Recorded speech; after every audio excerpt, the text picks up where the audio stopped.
우리 교회 찬양은 언제 들어도 은혜가 됩니다. 참 감사합니다. 오늘 본문의 말씀은 너무 유명한 말씀입니다. 교회를 다니는 우리들 뿐만 아니고 교회에 관심이 많은 교회 다니지 않는 사람들에게도 익히 들어서 알고 있는 내용 가운데 하나가 아닐까 그렇게 여겨집니다. 오늘 말씀의 중심은 예수님의 질문과 그 질문에 대한 베드로의 대답이 중심축을 이루고 있습니다. 이 말씀 속에 담겨있는 하나님의 뜻이 뭘까? 그 뜻을 헤아리기 위하여 오늘 본문 말씀의 맥을 이어가는 중요한 키워드 3가지를 여러분들에게 제안하며 하나님의 말씀의 의미를 더듬어 보려고 합니다. 첫 번째는 질문입니다. 주님께서 제자들에게 질문하셨습니다. 사람들이 나를 누구라 그러느냐? 그러자 제자들이 머뭇거리지 않고 적극적으로 대답을 합니다. 예, 주님, 어떤 사람들은요 주님에 대하여 세례 요한이라 그러고요, 또 어떤 사람들은 주님이 엘리야라고 그럽니다. 그리고 또 다른 어떤 사람들은 선지자 중에 한 분이라고 그렇게 말씀들을 합니다. 그렇게 대답을 합니다. 이 같은 제자들의 대답을 통해서 제자들이 백성들이 주님에 대하여 어떻게 생각하고 있는가, 그 같은 것에 대하여 민첩하고 혹 민감하게 여론을 청취하고 있다는 사실을 알 수가 있습니다. 그같이 여러분 적극적으로 대답하기 위해서는 이미 알고 있어야 되지 않겠습니까? 그런데 사실 따지고 보면은 이 같은 주님에 대한 진술은 새삼스러운 것이 아닙니다. 이미 오래전부터 수많은 사람들의 입에 예수님은 이런 분이야 라고 그렇게 회자되고 있었기 때문에 그렇습니다. 한번 확인하고 넘어갈까요? 마가복음 6장 14절 말씀 15절 말씀 한번 읽어봅니다. 시작. 이에 예수의 이름이 드러난지라 헤롯 왕이 듣고 이르되 이는 세례 요한이 죽은 자 가운데서 살아났도다. 그러므로 이런 능력이 그 속에서 일어나느니라 하고, 어떤 이는 그가 엘리야라 하고 또 어떤 이는 그가 선지자라 하니 옛 선지자 중에 하나와 같다 하되, 이 같은 사실을 통하여 그 당시의 사람들은 예수님에 대하여 확고하고 분명한 그 같은 이해를 가지고 있었는데, 예수님이 어떤 식으로든 선지자이다, 예언자이다, 혹은 대언자이다 그렇게 인식하고 있다는 사실을 알 수가 있습니다. 문제는 뭐냐면 그 같은 무리들의, 대중들의 예수님에 대한 이해와 진술이 정확한 답이 아니라고 하는 사실입니다. 예수님이 과연 어떤 분이신가를 설명하는 방법들이 여러 가지가 있습니다. 그 중에 하나가 예수님이 이 땅에서 오셔서 하신 일들을 통하여, 직임을 통하여 정리를 하는 방식입니다. 그것을 일러서 어려운 말로 삼중직이라고 얘기를 합니다. 달리 말씀드리면 예수님의 생애를 크게 3가지 직임을 감당하신 그 같은 측면에서 정리하는 내용이지요. 들어보셔서 아실 겁니다. 첫 번째는 예언자직입니다. 예수님께서 이 땅에 오셔서 예언자직을 감당하셨다. 여러분들이 잘 아시는 것처럼 예언자는 대언자입니다. 히브리어로 나비라고 얘기를 하지요. 하나님의 말씀을 받아서 하나님의 백성들에게 하나님을 대신하여 말하는 사람을 일러서 예언자 혹은 선지자라고 그렇게 얘기를 합니다. 예수님도 그 같은 관점에서 이해가 되었다는 얘기이지요. 왜 그러냐면 예수님께서 하나님의 말씀에 대하여 가르치지 않으셨습니까? 선포하지 않으셨습니까? 그 같은 하나님의 말씀을 대언하는 그 같은 측면에서 예수님도 선지자다, 예언자 중에 한 분이다 그렇게 인식할 수 있다는 그런 얘기이지요. 그러나 구약에서 말하고 있는 예언자와 예수님은 전혀 차원이 다르다는 사실을 여러분들이 아실 겁니다. 물론 예수님께서 하나님 말씀을 가르치시고 선포하시고 전하신 것은 맞으시지만 구약의 예언자들과 굉장히 중요한 차이점이 하나 있는데, 그것이 뭐냐면 예수님 자신이 말씀이라고 하는 사실입니다. 말씀을 단지 가르치시고 전하시기만 하신 것이 아니라 말씀 그 자체로 이 땅에 오셨다는 것이지요. 그것을 성육신이라고 얘기하고, 복음서에는 이렇게 기록이 되어 있죠. 말씀이 육신이 되어 우리 가운데 거하심에, 이렇게 정리가 되어져 있습니다.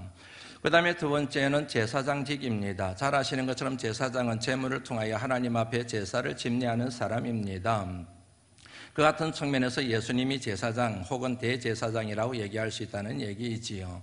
그런데 구약의 제사장과 예수님의 제사장은 전혀 차원이 다릅니다. 왜냐하면 구약의 제사장들은 제물을 가지고 하나님 앞에 제사를 주관하는 정도에 머물렀지만은 주님은 그 자신이 제물이 되셨기 때문에 그렇습니다.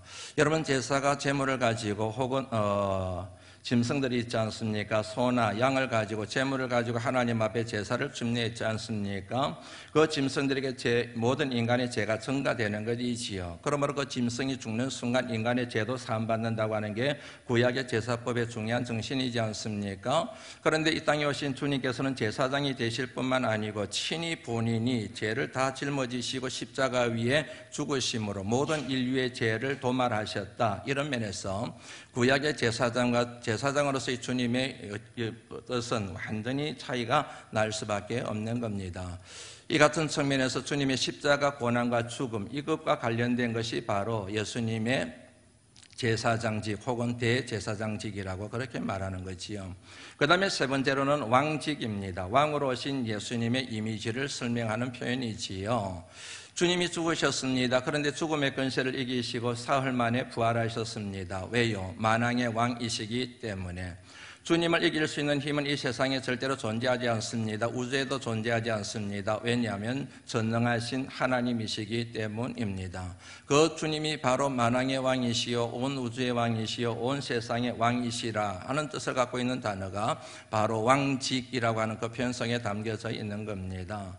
이 같은 사실에 비추어 봤을 때 사람들이 예수님에 대한 이해를 연결을 시켜보면은 예수님은 분명히 세 가지 직을 갖고 계시는데 사람들은 그 중에 하나를 얘기하는 거예요. 선지자로서의 예수님. 그런데 그것도 완벽하지가 않습니다. 완전하지 않습니다. 왜냐하면 사람들이 예수님을 선지자 혹은 예언자라고 말을 할 때는 하나님 말씀을 가르치기 때문에 그렇게 인식을 했는데 선지자로서의 예수님은 말씀을 가르치실 뿐만 아니고 예수님 자신이 바로 말씀 자체이셨기 때문에 무리들의 사람들의 예수님에 대한 이해는 전혀 잘못되었다, 불완전하다 그렇게 얘기를 할 수가 있겠지요. 그거는 여러분 예수님의 제자들도 마찬가지입니다. 예수님께서 제자들에게 질문의 방향을 돌리시지요. 사람들이 나를 누구라 그러느냐 물으시고 난 다음에 제자들이 답을 들으시고 그러고 난 다음에 바로 제자들에게 물으세요. 그러면 너희들은 나를 누구라 그러느냐? 그랬더니 여러분들이 잘 아시는 것처럼 주님은 그리스도이십니다. 메시아이십니다. 하나님의 아들이십니다라고 그렇게 대답을 했습니다. 사실은 여러분 주님의 관심은 제자들의 생각이에요. 무리들의 생각에 관심이 있는 것이 아니라 제자들의 생각에 주님의 관심이 가 있었습니다. 왜냐하면 예수님의 공생의 초점 가운데 하나가 제자들을 양성하고 그들에게 주님의 거룩한 사명을 위임하는 데 있었기 때문입니다. 그래서 여러분 제자들에게 물으신 거이지요. 그러면 너희들은 나를 누구라 그러느냐? 앞서 말씀드린 것처럼 베드로가 주님이 흡족하실 만한 대답을 하게 됩니다. 주님이 칭찬하시죠, 축복하시죠. 이렇게 말씀하지 않습니까? 너는 베드로라. 이 반석 위에, 이 반석이라고 하는 것은 바위를 얘기하는 게 아닙니다. 베드로의 신앙 고백을 얘기하는 거이지요. 이 반석 위에 내 교회를 세우리니 음부의 권세가 이기지 못할 것이다. 그리고 베드로는 너한테 천국의 열쇠를 줄 거야. 천국의 열쇠를 가지게 되면 네가 땅에서 무엇이든지 매면 하늘에서도 매일 것이고 땅에서 네가 무엇이든지 풀면 하늘에서도 풀리게 될 것이야. 엄청난 축복의 말씀을 그에게 주셨습니다. 이 같은 여러분 예수님의 질문과 베드로의 대답 가운데서 우리가 좀 생각하고 넘어가야 될 게 있어요. 그게 뭐냐면 예수님의 질문의 의도가 뭐냐는 거이지요. 질문의 의도가 있게 마련이지 않습니까? 왜 예수님께서 제자들에게 사람들이 나에 대하여 어떻게 생각하느냐, 그리고 제자된 너희들은 나를 어떻게 생각하느냐라고 질문하신 이유가 도대체 뭐냐는 질문의 의도에 대한 것을 짚고 넘어가야 될 필요가 있습니다. 흔히들 여러분 질문을 할 때는 크게 두 가지 의도 가운데 하나입니다. 하나는 뭐냐면 정답을 모를 때, 정답을 알고 싶을 때 질문을 하게 되는 거이지요. 예를 들면 이런 겁니다. 아들이 아버지한테 질문해요. 아빠 1 더하기 1은 뭐야? 아들은 답을 모르는 거예요. 숙제를 받아왔는데 1 더하기 1은 뭐냐라는 질문을 갖고 왔는데 모르겠는 거예요. 그런데 아버지는 알잖아요. 그래서 모르는 아들이 아는 아버지에게 질문을 하게 되는 거죠. 아빠 뭐야? 그러면 여러분 아들은 아버지를 통하여 정답을 얻게 되고 1 플러스 1은 2구나 하는 정답을 얻을 수가 있게 되죠. 이 같은 정답을 알기 위하여 질문을 하는 의도가 있지요. 그런데 다른 케이스가 있어요. 아버지가 아들에게 질문을 하는 거예요. 아버지는 여러분 이미 1 플러스 1은 2라는 사실을 알고 있어요. 그런데 아들이 1 플러스 1은 2인지를 알고 있는지를 알고 싶은 거이지요. 그리고 아들이 그것을 알고 있다는 사실을, 자신이 알고 있는지 모르고 있는 사실을 아들이 알기를 원하시는 것이지요. 그리고 만약에 모르게 되면 그 아들에게 정답을 알려줄 필요성을 가지고 질문을 하는 거예요. 아들아, 1 더하기 1은 뭐니? 질문의 의도는 여러분 그 아들이 알기를 바라는 거이죠. 정확하게 알기를 바라는 거이지요. 그런 의도에서 이제 질문을 하게 되는 그런 경우가 있을 수가 있습니다. 그러면 주님의 질문의 의도는 전자일까요? 아니면 후자일까요? 후자지요. 후자입니다. 주님은 여러분 제자들이, 사람들이 주님에 대하여 어떻게 생각하고 있는지 알까요? 모를까요? 알고 계시지요. 다 알고 계시지요. 하나님이신데, 우리 심령을 다 통찰하고 계시는 하나님이신데 나에 대하여 사람들이 어떻게 말하고 있는지, 제자들이 나에 대하여 어떤 생각을 하고 있는지 주님이 모를 턱이 있겠습니까? 그럼에도 불구하고 사람들이 나를 누구라 그러니? 그러면 너희들은 나를 누구라고 그러니? 그렇게 질문하신 것은 제자들이 주님에 대하여 어떻게 생각하고 있는지를 스스로 깨닫게 하시기 위하여, 그리고 그들이 알고 있는 주님에 대한 이해가 진술이 잘못됐다는 사실을 수정하고 새로운 것을 가르쳐 주기 위하여 질문을 드신 것이 너희들은 나를 누구라 그러느냐? 그렇게 질문하신 주님의 의도라고 하는 사실입니다. 좀 더 이해를 돕기 위하여 성경에 나오는 최초의 질문을 한번 돌아볼까요? 처음 인간이 죄를 범했습니다. 하나님이 권함하신 선악과를 따먹었지요. 숨어 있었습니다. 하나님이 그에게 오셔서 물으시지요. 아담아, 내가 어디 있느냐? 하나님이 질문하세요. 아담아, 네가 어디에 있느냐? 하나님이 몰라서 물으셨습니까? 아니요. 하나님이 전지하신 하나님, 전능하신 하나님이신데 그가 어디에 숨어 있는지 왜 모르시겠습니까? 어디에 숨어 있는지 아시죠? 뭔 짓을 했는지 아시죠? 왜 숨어 있는지도 하나님이 아시죠? 그럼에도 불구하고 질문을 던지는 거예요. 아담아, 내가 어디에 있느냐? 이 질문에 담겨있는 하나님의 의도는 뭐입니까? 나무라는 질문이지요. 아들이 잘못했어요. 그걸 엄마가 알고 있어요. 너 뭐하다 왔니? 그렇게 할 때는 여러분 나무라면서 동시에 그 아들이 잘못을 부모에게 아뢰고 용서 빌기를 바라기 때문에 그런 질문을 던지는 거로 생각을 하시면 됩니다. 너 왜 있니? 왜 숨어 있니? 너 어디에 있니? 나무라는 것이죠. 꾸지라는 것이지요. 그리고 자신의 잘못을 자각하고 하나님 앞에 회개하기를 바라는 의도에서 아담아, 내가 어디에 있느냐? 아담아, 내가 어디에 있느냐? 아담아, 네가 왜 내가 그만 선악을 알게 하는 나무의 실과를 다 먹었느냐? 네가 왜 순종의 자리에 있지 아니하고 불순종의 자리에 있느냐? 네가 왜 겸손한 자리에 있지 아니하고 교만한 자리에 있느냐? 네가 왜 피조물의 자리에 있지 아니하고 창조주의 자리를 꿰차려고 그렇게 했냐? 네가 왜 있어야 될 자리에 있지 아니하고 있지 말아야 될 자리에 있느냐? 아담아, 내가 어디에 있느냐? 이 같은 의미가 주님의 제자들에 대한 질문에도 그대로 있다는 얘기죠. 너희들이 나를 누구라 그러느냐? 여러분, 제대로의 대답은 굉장히 훌륭했습니다. 왜냐하면 주님이 칭찬하셨거든요. 주님이 굉장히 좋아하시고 천국 열쇠 운운하셨지 않습니까? 그 대답이 마음에 드셨기 때문에 그런 겁니다. 그런데 문제는 그의 답이 정확한 답이 아니라는 겁니다. 달리 말씀드리면 하나는 알고 둘은 모르는 대답이었다는 사실입니다.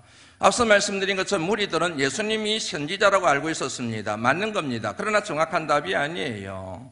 그들은 여러분 선지자의 의미를 제대로 이해하지 못했을 뿐만 아니고 예수님이 왕이시요 예수님이 제사장이라는 사실을 전혀 모르고 있었지 않습니까? 그러면 불완전하게 알고 있는 거지요.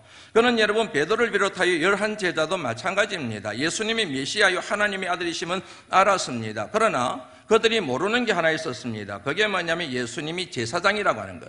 다시 말씀드리면은 그냥 제사를 집례하는 제사장이 아니고 본인이 제물이 되셔서 온 인류의 죄를 짊어지시고 십자가 위에 죽으심을 당하게 될 그 같은 제사장이라고 하는 사실을 그들이 전혀 모르고 있었다는 사실입니다. 이 같은 사실을 지적하고 있는 내용이 바로 이어서 나오는 그 내용을 통하여 우리가 알 수가 있게 됩니다. 이것과 연결된 것이 주님의 꾸짖음입니다. 주님께서 여러분 베드로를 아주 심하게 꾸짖으세요. 33절 말씀 한번 읽어볼까요? 한번 읽어봅니다. 시작.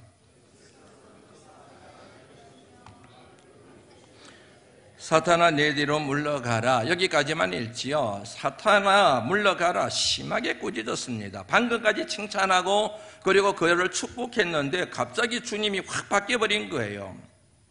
굉장히 심하게 꾸짖었습니다. 그리고 심지어는 사탄아 물러가라 그랬습니다. 물론 여러분 베드로가 사탄이라는 얘기는 아닙니다. 베드로의 마음속에 웅크리고 있는 잘못된 생각을 조종하는 사탄의 세력에 대하여 주님이 그렇게 명령하신 것이거든요.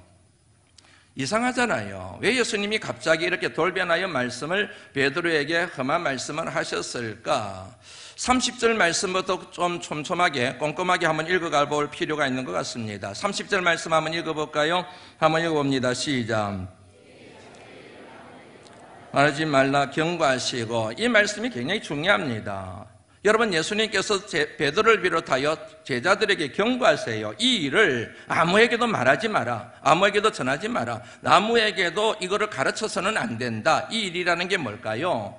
방금 전에 있었던 예수님과 베드로 사이의 대화를 얘기하는 겁니다. 주는 그리스도시요 살아계신 하나님의 아들입니다라고 하는 베드로의 신앙 고백을 비롯하여 이 반석 위에 내 교회를 세울 것이다. 그리고 내게 천국 열쇠를 주겠다는 이 내용을, 이 말을 말하지 마라. 그냥 말한 게 아닙니다. 그냥 건면한 게 아니에요. 경고하셨습니다. 준엄하게 말씀하셨습니다. 이 말하면 너 큰일 난다. 이런 식으로 말씀하셨다는 얘기지요.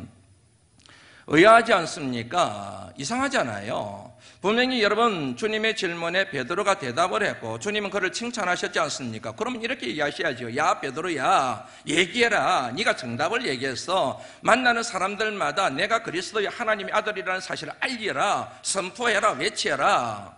나머지 11명의 제자들에 대해서도 야들아, 베드로 얘기 잘 들었지? 마음에 새겨. 때를 얻든지 못 얻든지 내가 그리스도의 하나님의 아들이심을 선포해야 된단다, 가르쳐야 된단다, 알려야 된단다. 그렇게 말씀하셔야 되는 게 맞잖아요. 그런데 하지 마, 말하지 마, 가르치지 마, 선포하지 마. 입을 가로막고 있어야 돼. 그렇게 말씀하신다는 얘기지요. 왜요? 이유는 간단합니다.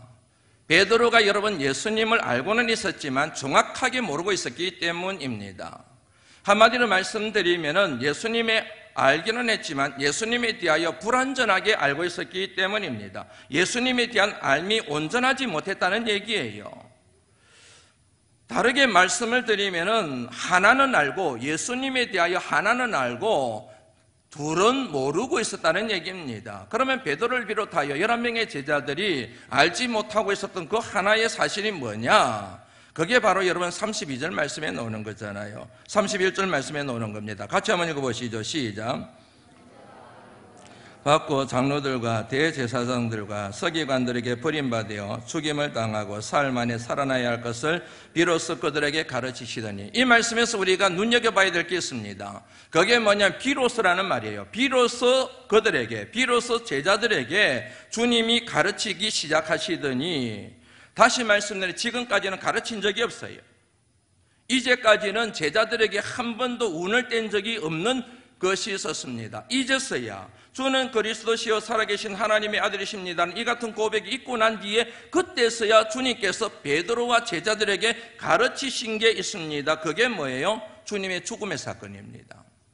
내가 많은 사람들에게 많은 고난을 받게 될 것이다. 그리고 그 당시 모든 종교 지도자들로부터 내가 버림을 당하게 될 것이다. 그리고 내가 죽게 될 것이다. 그러나 걱정하지 마. 사흘 만에 내가 다시 부활할 거야. 이 가르침이라는 얘기지요. 이 같은 여러분 예수님의 가르침을 지금까지는 제자들에게 한 번도 안 하셨어요. 그런데 이제부터 비로소 주님이 이 가르침을 제자들에게 주시기 시작하셨다는 얘기입니다. 이 같은 사건이, 이 같은 예수님의 선포가 제자들에게는 얼마나 큰 충격이었는지 예측이 되시죠? 그들은 예수님을 따라 나선 순간부터 예수님이 죽을 거라는 생각을 한 번도 해본 적이 없거든요.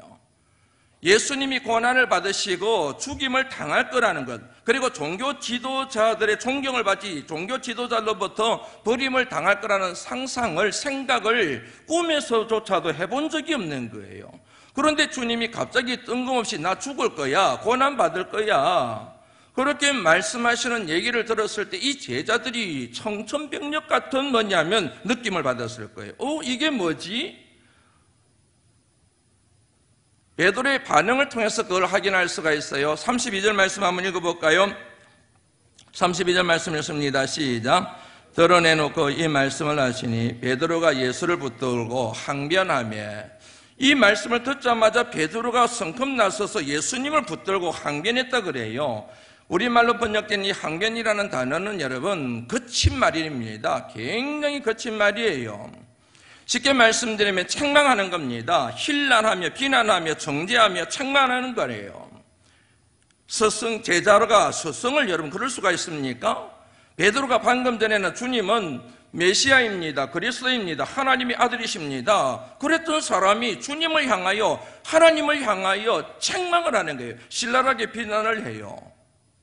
그리고 여러분 마태복음의 말씀에 보면 주님 그런 말씀하지 마십시오. 어떻게 그런 말씀을 하십니까? 그런 일들은 절대로 일어나지 않을 겁니다. 그렇게 얘기를 하고 저항을 하는 모습이 나오지요. 왜냐하면 여러분 베드로를 비롯하여 모든 사람들은 예수님이 죽는다는 사실을 한 번도 생각해 본 적이 없었던 겁니다. 전혀 모르고 있었던 얘기예요. 그러니까 그거를 받아들이기가, 그거를 용납하기가, 그거를 수긍하기가 이게 안 되는 거예요. 그러면 여러분 질문이 하나 생길 수밖에 없지요. 왜 베드로가 주님에 대하여 그렇게 저항했을까? 주님 그렇습니까? 저는 알고 있었습니다. 주님이 돌아가시고 이를 위하여 이 땅에 오신 것을 제가 알고 있었습니다. 이렇게 반응하지 않고 항변하고 힐책하고 책망하고 신랄하게 비난하고 피조물인 인간이 창조자 하나님을 향하여, 제자가 스승을 향하여 이런 뭐냐면 무리한 짓들을 왜 할 수밖에 없었는가?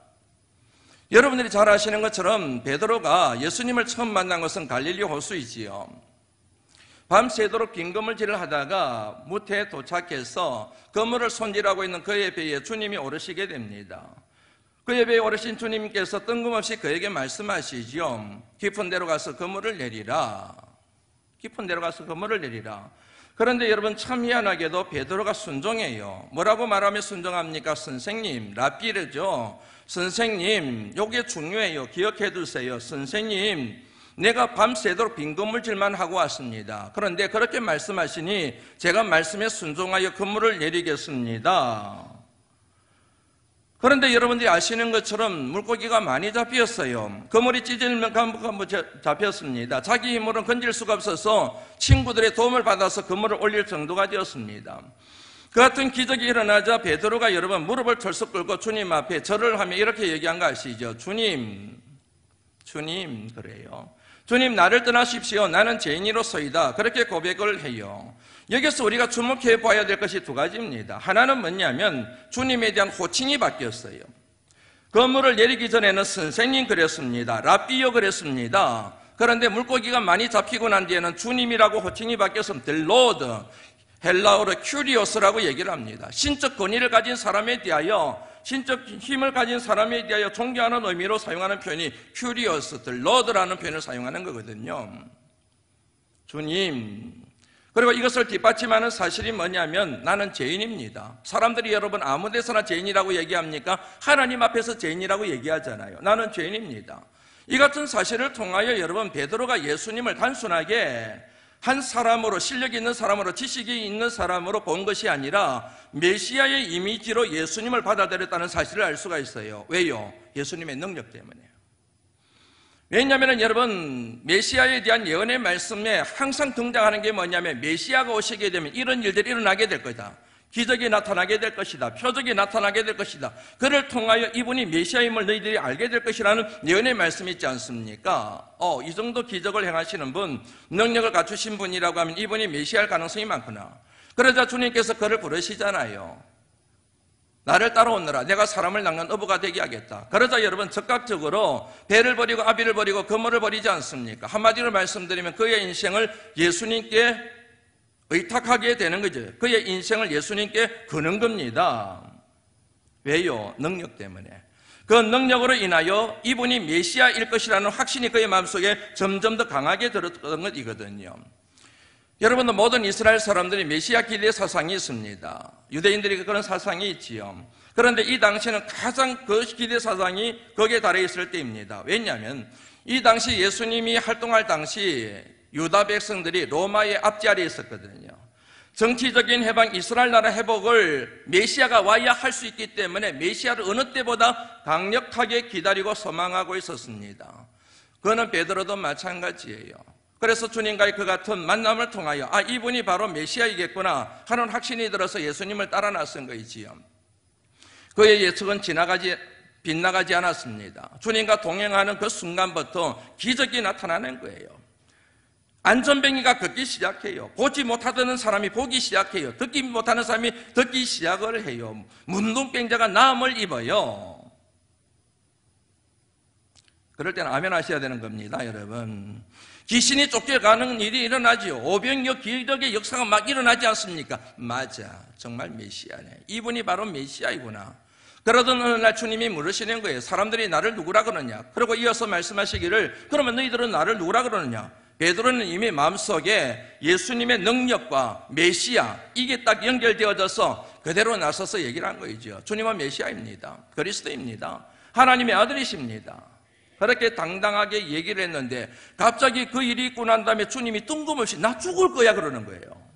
나 많은 고난을 받고 죽을 거야. 이 메시아로 인하여 영원토록 이스라엘 나라가 회복되고 유지될 줄 알았는데 메시아인 이분이 나 죽을 거야 이렇게 얘기를 해버린 거예요.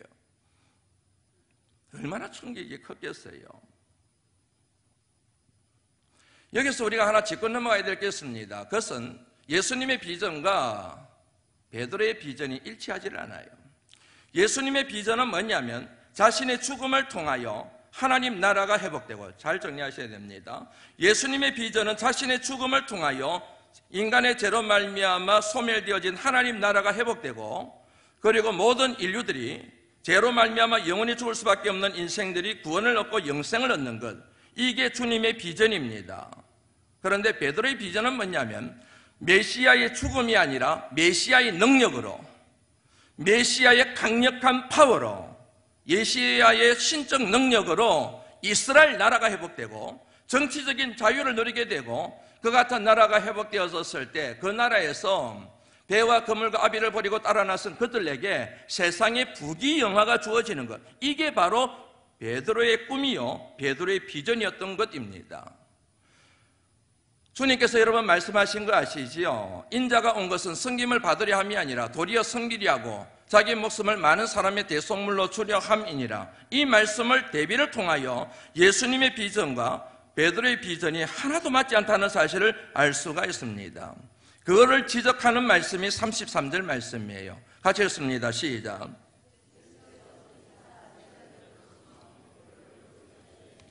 사탄아 내 뒤로 물러서라. 네가 하나님의 일을 생각하지 아니하고 도리어 사람의 일을 생각하는도다. 하나님의 일이 뭐지요? 하나님의 일은 메시아를 통하여, 메시아의 죽음을 통하여, 메시아의 고난을 통하여 잃어버린 하나님의 나라가 회복되고 죽어가는 영혼들이 다시금 살아나는 거예요. 구원을 얻고 영생을 얻는 겁니다. 그런데 사람의 일이라고 하는 것은 메시아의 힘을 통하여 하나님의 아들의 능력의 힘으로 이스라엘 나라가 회복되고, 그리고 세상의 부귀영화를 누리는 것이라는 사실을 이 내용을 통하여 정리할 수가 있습니다. 하나님의 일과 사람의 일은 하나가 될 수가 없는 겁니다. 여러분들이 정리가 되셨을 겁니다. 베드로는 여러분 하나는 알고 있었습니다. 이분이 메시아이구나, 이분이 그리스도이구나, 이분이 바로 하나님의 아들이시구나, 이것 하나는 알고 있었는데 모르는 게 하나 있었습니다. 예수님이 왜 이 땅에 오셨는지를 모르는 거예요. 왜 예수님이 이 땅에 오셨는지, 앞으로 예수님의 행보가 어떻게 될는지, 예수님이 그 목적을 이루기 위하여 십자가 위에 죽으실 거라는, 이분이 메시아이면서 동시에 본인이 제물이 되셔서 십자가 위에 죽어야 될 대제사장이라고 하는 사실을 전혀 모르고 있었던 것입니다. 하나는 알고 둘은 모르기 때문에 주님이 경계하신 겁니다. 말하지 마라. 왜냐하면 정확하게 모르는 것을 얘기하기 시작하면 소경이 소경을 인도하는 것처럼 베드로도 죽고 제자들도 죽고 그 가르침을 듣는 사람들도 다 복음의 진리를 깨닫지 못하고 사망의 길을 걸어갈 수 있기 때문에 아직까지는 말하지 마. 그래서 그들이 모르고 있는 하나를 가르쳐 주니까, 죽음에 대하여 얘기하니까, 십자가 죽음에 대하여 고난에 대하여 얘기하니까 베드로가 자기하고 맞지 않으니까, 자기가 갖고 있는 생각하고 틀리니까 항변하게 되고, 그에 대하여 예수님이 꾸짖으시고 그에 대하여 사탄아 물러가라고 그렇게 말씀하실 수밖에 없었던 것입니다. 지난주에 우리가 살펴봤던 말씀이 앞에 나오는 내용이지요. 맹인입니다. 여러분, 맹인이 예수님을 만나기 전에는 전혀 보지를 못했습니다. 그런데 첫 번째 예수님의 안수를 통하여 보기 시작합니다. 희미하게 보일 뿐입니다. 두 번째 안수를 통하여 완벽하고 선명하게 사물을 볼 수가 있게 된 거 기억하시죠? 그건 뭐냐면은 맹인이 바로 제자들의 좌상입니다. 예수님을 만나기 전에는 그들은 하나님의 뜻을 전혀 몰랐습니다. 메시아인 줄 몰랐습니다. 정확하게 몰랐습니다. 그런데 예수님을 따라 나서면서 이분이 메시아일지 모른다고 하는 확신은 갖기 시작했지만 하나는 정확하게 모르는 게 있었습니다. 그것은 언제 이루어지느냐면 주님이 십자가 위에서 죽임을 당하시고 부활하시고 난 뒤에 그들의 영안이 뜨여지게 되고 그때서야 예루살렘과 온 유다와 사마리아 땅끝까지 이르러 복음의 증인, 예수 그리스도의 증인이 되는 그런 사명을 감당하게 된다는 그 같은 말씀의 의미가 맹인 기적을 일으키시는 사건 속에 담겨져 있다는 그런 얘기입니다. 오늘 본문의 말씀은 다음 주 말씀, 이어서 나오는 말씀과 연결되어져야 완성될 수가 있습니다. 마지막으로 하나만 더 생각하고 말씀을 마무리하려고 합니다. 오늘 말씀을 이해할 때 정말 중요한 키워드 중에 하나가 길 위에서라고 하는 표현입니다. 27절 말씀 같이 한번 읽어볼까요? 읽어봅니다. 시작. 집에서 제자들에게 물어 이르시되 사람들이 나를 누구라? 예수님이 제자들에게 질문하신 것이 어디입니까? 길 위에서. 길 위에서 질문하셨어요. 집에서 하신 것이 아니라, 음식을 먹으면서 하신 것이 아니라, 어디 편안한 자리에서 앉아서 질문하신 것이 아니라 길 위에서 하셨습니다. 이거는 여러분 굉장히 의미심장한 질문입니다. 우리 인생을 일러서 길 위의 인생이라고 얘기합니다. 길 위를 살아가는 인생에게 꼭 필요한 게 있습니다. 그게 길입니다. 그 길을 어려운 말로 도라고 얘기를 합니다. 길 위의 인생이 살아갈 때 제대로 살고 잘 살아가기 위해서 길이 필요합니다. 도가 필요합니다. 진리가 필요합니다. 길 위의 신학, 길 위의 인생, 길 위의 신앙, 그런 말이 그래서 나오게 되는 것이지요. 사르트르의 말을 여러분들에게 다시 소개합니다. 우리 인생은 B로 시작해서 D로 끝난다. 여기서 B는 출생과 시작을 뜻하는 영어 birth의 B에서 온 단어입니다. 그리고 D는 사망과 죽음, 마지막을 뜻하는 death의 D에서 온 말입니다. 이 말에 의하면 여러분, 우리 인생에 대하여 정의 내리기를 이렇게 정리가 된 겁니다. 인생은 태어나는 순간부터 죽음을 향하여 달려가고 있는 존재이다. 이 같은 여러분, 인간의 실존에 대하여 부인하고 손사래를 칠 사람이 아무도 없을걸요. 인생은 태어나는 순간부터, 출생하는 순간부터 죽음을 향하여 달려가고 있는 존재 맞습니다. 여러분들 한번 여쭤볼까요? 여러분들은 왜 사세요? 여러분들은 왜 일을 하세요? 왜 돈을 버세요? 여러분들은 왜 운동을 하세요? 왜 잠을 자세요? 왜 밥을 먹습니까? 왜 보약을 먹습니까? 왜 운동을 합니까? 왜 그러세요? 사람들의 대답은 간단해요. 살기 위해서. 살기 위해서 일을 하고, 살기 위해서 돈을 벌고, 살기 위해서 잠을 자고, 살기 위해서 밥을 먹고, 살기 위해서 운동을 하고, 살기 위해서 쉰다고 얘기해요. 속이지 마세요. 속지 마세요. 시간이 지나고 세월이 지날수록, 일한 횟수가 늘어날수록, 직장 생활하고 사업한 연수가 늘어날수록, 밥을 먹은 끼니가 늘어날수록 가까워지는 것은 생명이 아니라 죽음입니다. 마지막이 점점 가까워지는 거예요.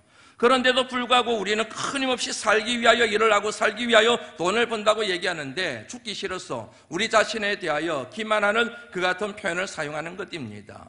우리 삶의 실존은 살아갈수록, 직장에 다닌 횟수가 많을수록, 나이를 먹어갈수록 가까워지는 것은 죽음이에요. 여러분, 마지막이에요.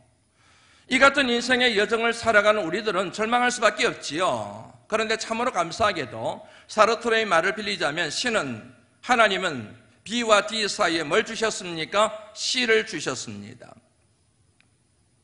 C가 뭔가? 찬스입니다. 기회입니다. 또 다른 C가 있습니다. 초이스입니다. 이 둘을 묶어버리면 선택의 기회입니다.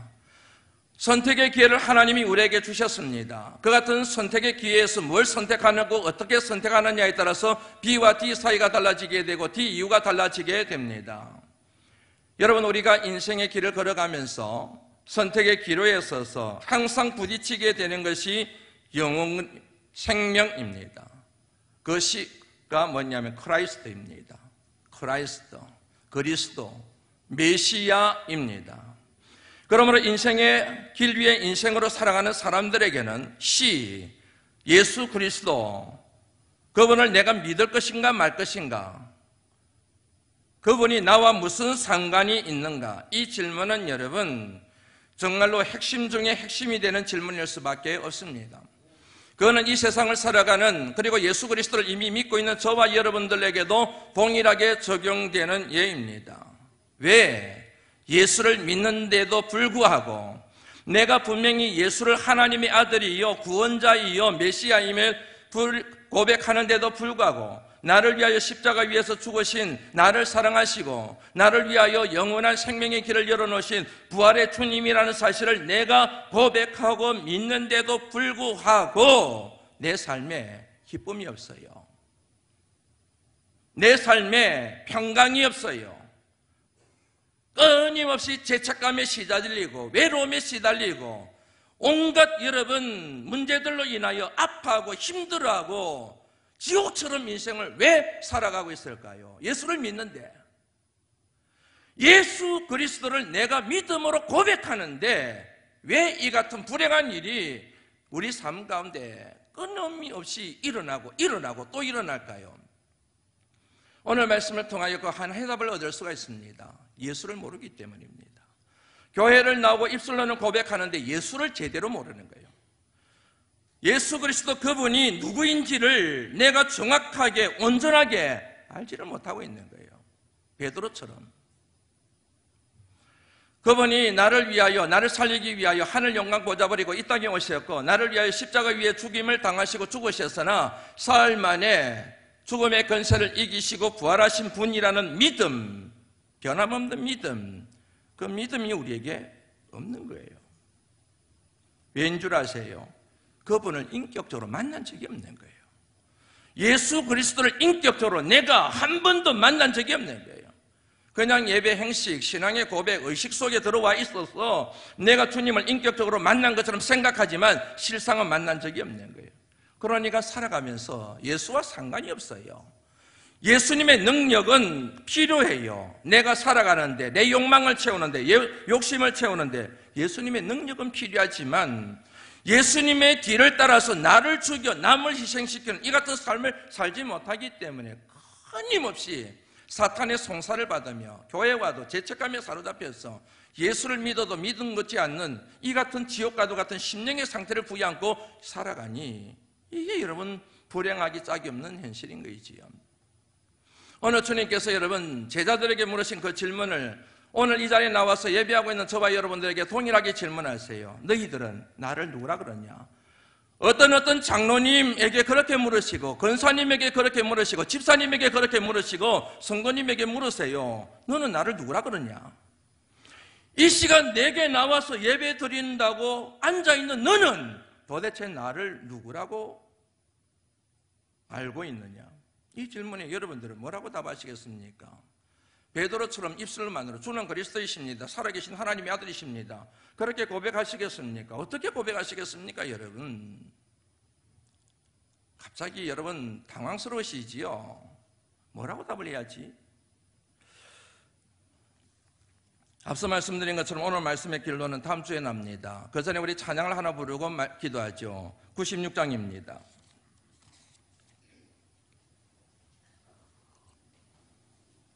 가사를 음미하면서 한번 귀 있게 불러봤으면 좋겠습니다.